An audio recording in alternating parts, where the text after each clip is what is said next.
Hello friends, welcome to my channel. In this video आप सीखेंगे updated return क्या होता है, क्या टाइम लिमिट होती है, कितना एडिशनल टैक्स अपन को पे करना पड़ता है, क्या क्या कंडीशंस होती है एंड किन किन केसेस में अपडेटेड रिटर्न फाइल नहीं कर सकते। ओके, तो सबसे पहले बात करते हैं टाइम लिमिट की। तो टाइम लिमिट जो है अपडेटेड रिटर्न की होती है with in 24 month from the end of relevant assessment year. तो इसके लिए एक एग्जाम्पल से समझते हैं। फॉर एग्जाम्पल, एक असेसमेंट ईयर है 22-23, तो उसका एंड क्या होगा 31 मार्च 2023। तो तब से लेके 2 साल तक, ओके, यानी 24 मंथ। तो लास्ट डेट क्या होगी अपडेटेड रिटर्न की 31 मार्च 2025। तब तक असेसमेंट ईयर 22-23 का अपडेटेड रिटर्न फाइल किया जा सकता है। ओके, तो ये चीज़ आपको ध्यान रखनी है। 24 मंथ कब से काउंट करेंगे? From the end of relevant assessment year. For example, अभी करंट असेसमेंट ईयर की बात कर लेते हैं। अभी जो करंट असेसमेंट ईयर है वो कौन सा है? 23-24। तो इसका एंड क्या होगा 31 मार्च 2024। तो वहाँ से 24 मंथ ले लीजिए, तो क्या आ जाएगी डेट 31 मार्च 2026। ओके, तो ये होगी लास्ट डेट जब आप फाइल करेंगे क्या अपडेटेड रिटर्न। उससे पहले आपको फाइल करना पड़ेगा अगर आपको करना है तो, वरना आप फाइल नहीं कर सकते उसके बाद। ओके, तो with in 24 month from the end of relevant assessment year. और एक और चीज़ है कि कौन अपडेटेड रिटर्न फाइल कर सकता है। तो अपडेटेड रिटर्न अगर किसी ने पहले रिटर्न फाइल नहीं किया है उस रिलेवेंट असेसमेंट ईयर का, देन ऑल्सो वो अपडेटेड रिटर्न फाइल कर सकता है। और अगर उसने रिटर्न फाइल कर दिया है then also he can file updated return. तो इसमें ऐसा नहीं है कि उसने अगर पहले रिटर्न फाइल नहीं किया है तो वो नहीं कर सकता। वो अपडेटेड रिटर्न अगर उसने रिलेवेंट असेसमेंट ईयर में फाइल नहीं किया है अपना इनकम, मतलब return of income, then also he can file updated return. Okay, तो वही दे रखा है यहाँ पे कि updated return can be submitted by any person whether or not he has furnished return under section 139(1) यानी नॉर्मल रिटर्न जो होता है, एंड 139 सबसेक्शन 4 जो कि है किसका? बिलेटेड रिटर्न का। ओके, यानी ड्यू डेट के बाद अगर आप रिटर्न फाइल करते हैं तो उसको बिलेटेड रिटर्न कहा जाता है, एंड उसका सेक्शन है 139 सबसेक्शन 4 या फिर 139 सबसेक्शन 5 जो कि है सेक्शन रिवाइज्ड रिटर्न का। तो अगर आपने कोई भी रिटर्न, नॉर्मल रिटर्न हो सकता है, बिलेटेड रिटर्न हो सकता है, रिवाइज्ड रिटर्न हो सकता है, वो आपने फाइल कर दिया है, एंड उसके बाद अगर आप with in 24 month from the end of relevant assessment year file करना चाहते हैं अपडेटेड रिटर्न, तो वो आप कर सकते हैं। एंड अगर आपने रिटर्न फाइल नहीं भी किया है then also you can file updated return. Okay, तो सिंपल है। अब एक और चीज़ आपको ध्यान रखनी है कि अगर आपका रिटर्न ऑफ लॉस था, यानी जब आपने जिस भी रिलेवेंट असेसमेंट ईयर में आपने रिटर्न फाइल किया था एंड वो रिटर्न ऑफ लॉस था, देन आप अपडेटेड रिटर्न ओनली तब फाइल कर सकते हैं जब आप रिटर्न ऑफ इनकम शो करें। ओके, यानी रिटर्न ऑफ लॉस कभी भी अपडेटेड रिटर्न नहीं होगा। आप जब भी अपडेटेड रिटर्न फाइल करेंगे तो आपको इनकम ही शो करनी है। ओके, लॉस कभी भी आप शो नहीं कर सकते अपडेटेड रिटर्न में। तो यहाँ पे वही दे रखा है कि रिटर्न ऑफ लॉस अगर है देन आप लॉस का अपडेटेड रिटर्न फाइल नहीं कर सकते। आपको अपडेटेड रिटर्न तभी फाइल कर सकते हैं जब वो जो लॉस है उसको आपको कन्वर्ट करना पड़ेगा इनकम में, यानी इनकम शो करनी पड़ेगी, then only you can file updated return. Okay, for return of loss. तो फॉर एग्जांपल, किसी असेसमेंट ईयर में आपका लॉस था एंड आपने रिटर्न फाइल कर दिया, बट आगे जाके with in 24 month from the relevant assessment year आपको लगा कि नहीं वो लॉस नहीं है, लॉस को थोड़ा कम करना है बट लॉस ही शो करना है, देन आप फाइल नहीं कर सकते अपडेटेड रिटर्न। बट अगर आप वो जो रिटर्न ऑफ लॉस आपने फाइल किया था उसको आपको लग रहा है कि नहीं वो गलत था, लॉस की जगह मेरा इनकम होना चाहिए था, देन आप रिटर्न ऑफ इनकम जरूर फाइल कर सकते हैं as a updated return. Okay, तो ये सिंपल आपको क्लियर रखना है कि अपडेटेड रिटर्न जब भी फाइल होगा वो रिटर्न ऑफ इनकम होगा, रिटर्न ऑफ लॉस कभी भी नहीं होगा। और अब जब भी आप लॉस को कन्वर्ट करेंगे प्रॉफिट में, देन आपका जो सब्सीक्वेंट ईयर है वो आपने कैरी फॉरवर्ड किया होगा loss, right.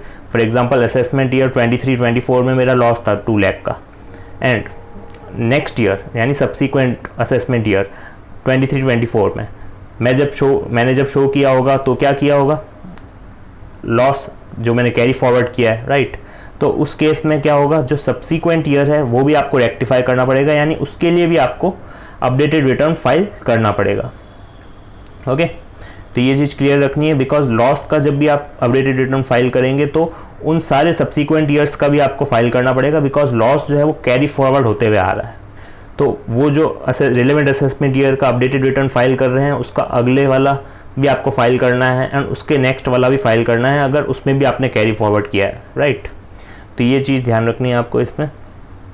Next is updated return और कब फाइल नहीं कर सकते अपन। सबसे पहले अपन ने सीख लिया कि रिटर्न ऑफ लॉस कभी भी नहीं होगा अपडेटेड रिटर्न, एंड जब भी टैक्स लायबिलिटी डिक्रीज हो रही है तो आप फाइल नहीं कर सकते। ओके, आप ये नहीं कह सकते कि पहले मेरी टैक्स लायबिलिटी 50,000 थी, अब मैंने चेक किया तो अपडेटेड रिटर्न मैं फाइल करना चाहता हूँ, अब मेरी टैक्स लायबिलिटी हो रही है 40,000 तो मेरे को रिफंड दे दिया जाए। तो ऐसा नहीं होगा, कभी भी डिक्रीजिंग टैक्स लायबिलिटी नहीं होगी। या फिर आपका टैक्स रिफंड पहले बन रहा था 5,000 बट आपको लग रहा है कि नहीं ज़्यादा बनना चाहिए तो आप अपडेटेड रिटर्न फाइल कर रहे हैं, देन ऑल्सो आप फाइल नहीं कर सकते, बिकॉज टैक्स रिफंड अगर ज़्यादा हो रहा है आपका, then also you can not file updated return. तो एक चीज़ ध्यान रखनी है, पहला टैक्स लायबिलिटी कम हो रही है, अपडेटेड रिटर्न फाइल नहीं कर पाएंगे आप। टैक्स रिफंड इंक्रीज हो रहा है, then also you can not file updated return. या फिर आपका सर्च सर्वे हो रहा है, एक्सेप्ट TDS TCS का सर्वे उसको एक्सक्लूड किया गया है, बट अदर कोई सर्वे हो रहा है या सर्च की जा रही है आपके, then also you can not file. या फिर कोई नोटिस मिला है आपको जिसमें आपके घर पे कोई मनी बुलियन ज्वेलरी वगैरह के सेक्शंस होते हैं, उसके लिए नोटिस दिया जाता है कि ये आपके घर मिला है या फिर किसी और पर्सन के यहाँ मिला है, बट वो आपके मतलब वो आपको बिलोंग करता है basically, money bullion jewellery, then also you can not file updated return because ये डिस्प्यूटेड मैटर्स होते हैं। तो इस केस में ऑफकोर्स नॉर्मल सी बात है कि आप रिटर्न फाइल नहीं कर सकते अपडेटेड। नेक्स्ट इज, अगर आपने ऑलरेडी अपडेटेड रिटर्न फाइल कर दिया है then also you can not file updated return, because आप ऐसे नहीं कर सकते कि आपने पिछला जो रिलेवेंट असेसमेंट ईयर था within 24 month from the end of relevant assessment year आपने अपडेटेड रिटर्न फाइल कर दिया, अब उस अपडेटेड रिटर्न को भी आपको अपडेट करना है, तो ऐसा नहीं होगा। आपने अगर एक बार अपडेटेड रिटर्न फाइल कर दिया देन आप वापस फाइल नहीं कर सकते। या फिर कोई भी प्रोसीडिंग्स आप पे पेंडिंग है, असेसमेंट की, रीअसेसमेंट की, रिकम्प्यूटेशन की, रिवीजन ऑफ इनकम की पेंडिंग है या फिर कंप्लीट हो चुकी है for the relevant assessment year, then of course it is a final matter, right.